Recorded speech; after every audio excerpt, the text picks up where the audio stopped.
اگر کوئی شخص 52 کلومیٹر یا اس سے زیادہ دور کسی جگہ جا رہا ہو اور وہ نماز وہاں نہیں پڑھ سکتا تو اس کے بارے میں کیا حکم ہے؟ بسم اللہ الرحمن الرحیم۔ محترم ناظرین، حضرت عبداللہ بن مسعود رضی اللہ تعالیٰ عنہ نے کہا، نماز اللہ کی طرف سے آپ کے لیے ایک نعمت ہے، اس کو ضائع نہ کرو۔ حضرت عبداللہ بن مسعود رضی اللہ تعالیٰ عنہ سے روایت ہے اور رسول اللہ صلی اللہ علیہ وآلہ وسلم نے فرمایا، کوئی شخص 52 کلومیٹر یا اس سے زیادہ دور کسی جگہ جا رہا ہو اور وہاں اس نے 15 دن ٹھہرنا ہو تو ایسی صورت میں وہ دوران سفر نمازوں میں قصر کرے گا یا نہیں؟ جیسے کوئی شخص مکہ معظمہ یا مدینہ منورہ یا بغداد شریف جا رہا ہو اور وہاں 15 دن ٹھہرنے کی نیت اپنے گھر سے کر لی ہو تو اب وہاں پہنچنے تک نماز کیسے پڑھے گا؟ حضرت عبداللہ بن عمر رضی اللہ تعالیٰ عنہ نے کہا، نماز آپ کے گناہوں کو مٹا دیتی ہے جیسے کہ بارشیں پودوں کو پانی دینے کے لیے ہوتی ہیں۔ اگر کوئی شخص شرعی حکم مسافت یعنی 52 کلومیٹر یا اس سے زیادہ دور کسی جگہ سفر کے لیے جائیں اور وہاں اس کا 15 دن ٹھہرنے کا ارادہ ہو تو ایسی صورت میں جب وہ اپنے شہر کی آبادی سے باہر ہو گیا اس وقت سے مسافر ہو جائے گا اور دوسرے شہر کی آبادی میں داخل ہونے تک مسافر ہی رہے گا۔ لہذا اسی دوران یعنی اپنے شہر کی آبادی سے باہر ہونے کے بعد سے دوسرے شہر کی شرعی حدود میں داخل ہونے سے پہلے تک راستہ بھر 4 رکعت والی نماز میں قصر کرے گا۔ ہاں، جب اس دوسرے شہر کی شرعی حدود میں داخل ہوگا تو 15 دن یا اس سے زیادہ قیام کے ارادے کی وجہ سے مقیم ہو جائے گا، لہذا اب قصر کا حکم ختم ہو جائے گا اور پوری نمازیں ہی پڑھے گا، اگرچہ وہ بھی شہر کے اندر اس جگہ نہ پہنچا ہو جہاں اس نے قیام کرنا تھا۔ ترجمہ: جب کوئی شخص 3 دن کی راہ کا ارادہ کرے تو جب وہ اقامت والے شہر کے آبادی سے باہر نکل جائے تو نماز قصر کرے، کیونکہ جب تک وہ شہر میں ہے محض سفر کی نیت سے کیسے ہوئے ہیں، مسافر نہیں ہے۔ ہاں، جب شہر کی آبادی سے باہر نکل جائے تو نیت کے عملی سفر کے ساتھ مل جانے کی وجہ سے وہ مسافر بن جائے گا۔ سیدی اعلی حضرت رحمت علیہ کتابی رضی میں ہم ایک سوال کے جواب میں ارشاد فرماتی ہیں، زید جب وطن سے اس شہر کے قصد پر چلا اور وطن کی آبادی سے باہر نکل گئے، اس وقت سے قصر واجب ہو گیا، راستے بھر تو قصر کرے گا ہی، اور اگر اس شہر میں پہنچ کر اس بار 15 روز یا زیادہ قیام کا ارادہ نہیں بلکہ 15 دن سے کم میں واپسی آنے یا وہاں سے اور کہیں جانے کا قصد تو وہاں جب ٹھہرے گا اس قیام میں بھی قصر ہی کرے گا، اور اگر وہاں اقامت کا ارادہ ہے تو صرف راستے بھر قصر کرے گا۔ جب اس شہر کے آبادی میں داخل ہوگا قصر جاتا رہے گا۔ بہار شریف فیت میں ہے، مسافر کا حکم اس وقت میں ہے کہ بستی کی آبادی سے باہر ہو جائے، شہر میں ہے تو شہر سے، گاؤں میں ہے تو گاؤں سے، اور شہر والے کے لیے یہ بھی ضروری ہے کہ شہر کے آس پاس جو آبادی شہر سے متصل ہے اس سے بھی باہر ہو جائے۔ مسافر کے لیے نماز میں کچھ رخصتیاں ہیں۔ اگر مسافر بہت جیدی اعلیٰ فصل پر ہے تو وہ نماز ادا کر سکتے ہیں، لیکن اس کے لیے کچھ شرطیں ہیں۔ سفر کے دوران مسافر کو کم سے کم 48 میل 77 کلومیٹر کا سفر ہونا چاہیے۔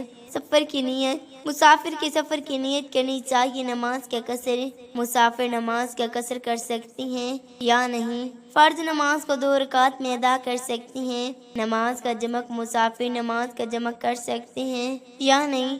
2 نماز ایک ساتھ ادا کر سکتے ہیں۔ مسافر کے لیے نماز میں رخصتیاں: قصر: 4 رکعت کی نماز 2 رکعت میں ادا کرنا، جمع 2 نمازیں ایک ساتھ ادا کرنا، تیم پانی یا نہیں ہونا یا تیم کرنا، یہ سب علماء دین کی راہ ہے۔ مسافر نماز ادا کر سکتے ہیں لیکن اس کے لیے کچھ شرطیں اور رخصتیاں ہیں۔ نماز نہ پڑھنے کا گناہ بہت بڑا ہے۔ نماز اسلام کے 5 ارکان میں سے ایک ہے اور یہ سب مسلمانوں کے لیے فرض ہے۔ نماز نہ پڑھنے کے کچھ گناہ: اللہ کی نافرمانی: نماز نہ پڑھنے سے اللہ کی نافرمانی ہوتی ہے۔ گناہ کی کمائی: نماز نہ پڑھنے سے گناہ کی کمائی ہوتی ہے۔ آخرت میں عذاب: نماز نہ پڑھنے والوں کو آخرت میں عذاب کا خدشہ ہے۔ دنیا میں فقر: نماز نہ پڑھنے والے کو دنیا میں فقر اور پریشانیوں کا سامنا کرنا پڑ سکتا ہے۔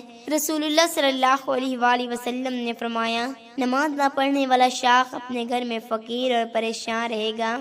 اس لیے نماز پڑھنا ہر مسلمان کے لیے ضروری ہے۔ لیکن اگر وہ نماز جمع نہیں ہو رہا ہے یا مسافر کے پاس وقت نہیں ہے تو اپنی نماز اکیلا پڑھ سکتا ہے۔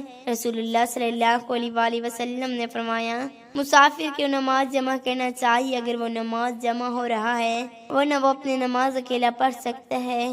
اس کے علاوہ اگر مسافر کے پاس وقت نہیں ہے یا وہ نماز جمع نہیں ہو پا رہا تو وہ نماز قصر کر سکتا ہے، یعنی 4 رکعت کی نماز 2 رکعت میں پڑھ سکتا ہے۔ یہ سب علماء دین کی رائے ہے کہ مسافر کو نماز جمع کرنا چاہیے اگر ممکن ہو، ورنہ وہ اپنی نماز اکیلا پڑھ سکتا ہے یا نماز قصر کر سکتا ہے۔ نماز ادا کرنے کا گناہ نہیں ہے، چاہے وہ اب کتنی بھی مسافہ پر ہو، لیکن اگر آپ مسافہ پر ہیں اور نماز ادا کرنے میں آسان ہے، آپ کو نماز ادا کرنی چاہیے۔ لیکن اگر آپ کو مسافر کی وجہ سے نماز ادا کرنے میں مشکل ہو رہی ہے تو آپ کو کچھ رخصتیاں ہیں۔ 48 میل کلومیٹر سے زیادہ مسافات پر نماز قصر کر سکتے ہیں۔ 4 رکعت کی نماز 2 رکعت میں، 24 میل 38 کلومیٹر سے زیادہ مسافات پر نماز جمع کر سکتے ہیں۔ 2 نماز ایک ساتھ یا رخصتیاں صرف مسافر کے لیے ہیں، اور اگر آپ مسافر پر نہیں ہیں تو آپ کو نماز ادا کرنی چاہیے۔ رسول اللہ صلی اللہ علیہ وآلہ وسلم نے فرمایا، مسافر کو نماز قصر کرنا جائز ہے اگر وہ 48 میل سے زیادہ مسافت پر ہے، اس لیے نماز ادا کرنے کا گناہ نہیں ہے، چاہے آپ کتنے بھی مسافات پر ہوں۔ لیکن آپ اگر مسافر کی وجہ سے مشکل ہو رہی ہے تو آپ کو کچھ رخصتی ہیں۔ حضرت عبداللہ بن عمر رضی اللہ تعالیٰ عنہ نے کہا، نماز آپ کے گناہوں کو مٹا دیتی ہے جیسے کہ بارش پودوں کو پانی دینے کے لیے ہوتی ہے۔ حضرت عبداللہ بن عباس رضی اللہ تعالیٰ عنہ نے کہا، نماز آپ کے دین کی شریعت اللہ کی یاد کے ساتھ کرو، اور آپ کے دن کی انتخاب بھی اللہ کی یاد کے ساتھ کرو۔ اللہ پاک سے دعا ہے کہ اللہ پاک ہمیں ان تمام احادیث پر عمل کرنے کی توفیق عطا فرمائے، آمین ثم آمین۔ ناظرین، میرا پڑھنا اور آپ کا سننا اللہ تعالیٰ اپنی بارگاہ الہی میں منظور و مقبول فرمائے، آمین ثم آمین۔ اپنا خیال رکھیے گا، دعاؤں میں یاد رکھیے گا، آمین یا رب العالمین۔ ناظرین، کمنٹ باکس میں اللہ تعالیٰ کے 99 ناموں میں سے ایک نام ضرور ٹائپ کریں، شکریہ۔ اللہ پاک ہمارا اور آپ کا حامی و مددگار ہو۔